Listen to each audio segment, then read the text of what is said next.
سرخط خبرها پیش‌صفان دعوت تیرماهی کدام شهر و ناحیه‌ها نقشه دعوت را 100% اجرا کردند. بازداشت سرداری دارای بهداشت زمین در ناحیه عبدالرحمن جامی. او از این پیش برای کردارهای غیرقانونی‌اش 5 مرتبه به جوابگری جنایتی کشیده شده است. در یک منطقه روسیه دادن پتنت کار را برای مهاجران قطع کردند. مرد با گمانی به قتل رسانیدن دخترچه 2 ساله‌اش بازداشت شد و بازداشت یک جوان در دوشنبه با گمان اجرای عملهای شهوانی با دختران نابالغ. درود بیننده عزیز، در نشر نوبتی برنامه 97 روز از استودیوی آرتیجی مهمترین خبر و رویدادهای هفته اخیر تاجیکستان را منظور شما می‌گردانیم. ایدیبکی سعید هستم و شما را در این برنامه همراهی می‌کنم. با گذشت همگی 3 روز از آغاز دعوت تیرماهی جوانان به صف قواهای مسلح، اجرای نقشه دعوت در بعضی مناطق کشور علاقه 100% اجرا شده است. از جمله در روز اول دعوت تیرماهی، ولایت مختار کوهستان بدخشان و شهر و ناحیه وادی رشت از اجرای پوره نقشه دعوت خبر دادند. بعدا ولایت ختلان نیز از اجرای پوره نقشه خبر داد. در ولایت سوق دوم 3 روز معرکه دعوت تیرماهی به صف ارتش 80% نقشه اجرا شده است. دعوت حربی تیرماهی در تاجیکستان از 1 اکتبر آغاز گردیده تا آخر ماه نوامبر دوام می‌کند. طبق فرمان پرزیدنت امسال جوانان سال تولدشان 1997-2006 به خدمت حربی جلب می‌شوند. شامراد میرزایوی 53 سال از سرداری اداره بهداشت زمین و آبیاری ناحیه عبدالرحمن جامی با گمان قلابی دستگیر شده است. در این باره ریاست وزارت کارهای داخلی در ولایت ختلان خبر داد.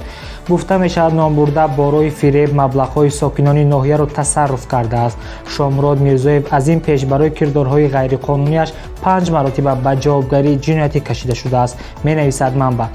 گمان شونده قبلا هنگامی در وظیفه رئیس جماعت دهاتی کلین ناحیه عبدالرحمن جامی کار کردنش نیز از شهروندان با وعده در مدت کوتاه با آنها جدا کردن قطعه زمین مبلغ‌های زیادی را گرفته است، ولی تلاش‌های نفران به دام فریب میرزایو افتاده عاید به صاحب شدن و یا برگرداندن مبلغ‌های پولیشان به نتیجه انجامیده آنها مجبور میشوند که به کارمندان میلیسیا مراجعت نمایند، می‌افزاید ریاست وزارت کارهای داخلی در ولایت ختلان.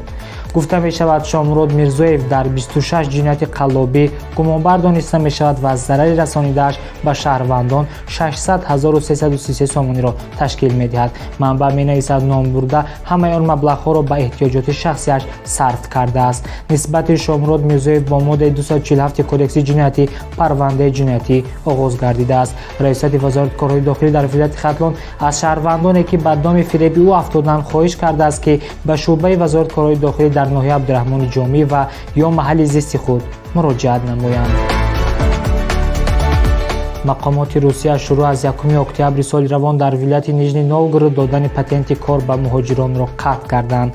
طبع وزارت کارهای داخلی روسیه خبر می‌دهد از 1 اکتبر سال روان در این ولایت مهاجران از کشورهایی که با روسیه نظام روادید ندارند نمی‌توانند اجازه کاری بگیرند.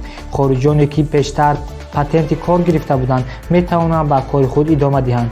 همچنین دوام 7 ماه سال 2024 ورود شهروندان خارجی به ولایت نیژنی نوگورود 24%، 61,000 نفر کم شده است که 62% آنها مهاجران کاری میباشند.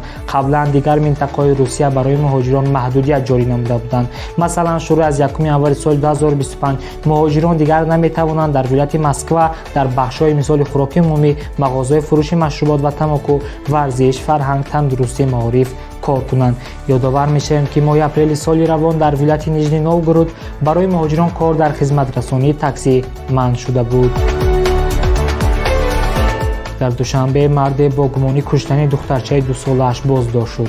ریاست وزارت کارهای داخلی در شهر دوشنبه در یک گزارش اطلاع داد که بازداشت شده جهانگیر قربانزاده 31 ساله ساکن ناحیه تیمور ملیک است. گفته می شود او 14 سپتامبر در حالت مستی در منزل اجاره‌شان واقع در محله یکتوت ناحیه شاه منصور رفته از گریه و فغان دخترچه خود 2 ساله‌اش در غضب شده است. نخست همسرش را زیر لطاکوب شدید قرار داده با این قناعتمند نگریده با راه بوقی کردن و با استفاده از تسمه دخترچه خود را لطاکوب نموده او را به هلاکت می‌رساند آمده است. در گزارش طبق معلومات گزارش نشر شده گمانبر جسد کودک را به ناحیه تیمور ملیک برده مرگ او را طبیعی وانمود کرده دفن می‌نماید.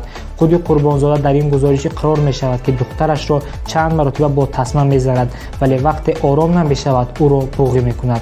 нисбати Ҷаҳонгир Қурбонзода бо модда 104 кодекси ҷиноятӣ парванда боз шуда тафтишот идома дорад. Ин банди кодекси ҷиноятӣ ҷазо дар шакли маҳрум сохтан аз озодӣ ба муҳлати аз 15 то 25 сол ё ҷазои қатл ва ё маҳрум сохтан аз озодӣ барои як умрро муқаррар кардааст. Як сокини 24 солаи шаҳри Душанбе бо гумони маҷбурсозии духтарони ноболиғ ба иҷрои амалҳои шаҳвонӣ ва истифодаи онҳо барои ба даст овардани маблағ дастгир шудааст. Дар ин бора Вазорати корҳои дохилии Тоҷикистон хабар дод. Гуфта мешавад, кормандони милитсияи пойтахт дар натиҷаи корҳои оперативии ҷустуҷӯӣ Султонзода Ромеш сокини шаҳри Душанберо дастгир карданд.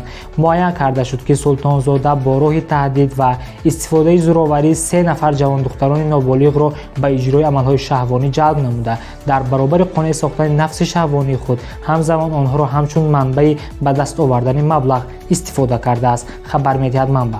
Дар ин бора ҷузъиёти бештари дастрас нест. Инчунин зимни санҷиш муайян гардидааст, ки номбурда дар маркази дилхушии Бухоро Палас Насриддин ва Ибодат сокини 25 солаи шаҳри Душанберо латукуб намуда ба ӯ ҷароҳати ҷисмонӣ расонидааст. Султонзода қаблан 2 маротиба бо ҷурми авбошӣ суд шудааст. Гуфта мешавад, номбурда ҳоло дар ҳабси пешакӣ қарор дошта тафтишот идома дорад. бинандаи азиз, ин барномаи навиди 7 рӯз буд. муҳимтарин хабарҳои Тоҷикистонро бо сарфи ками вақт аз сомонаи мо ёртиҷӣ ва саҳифаҳои он дар Telegram, Instagram, Facebook, YouTube, TikTok, ВКонтакте пайгирӣ намоед. Хайр.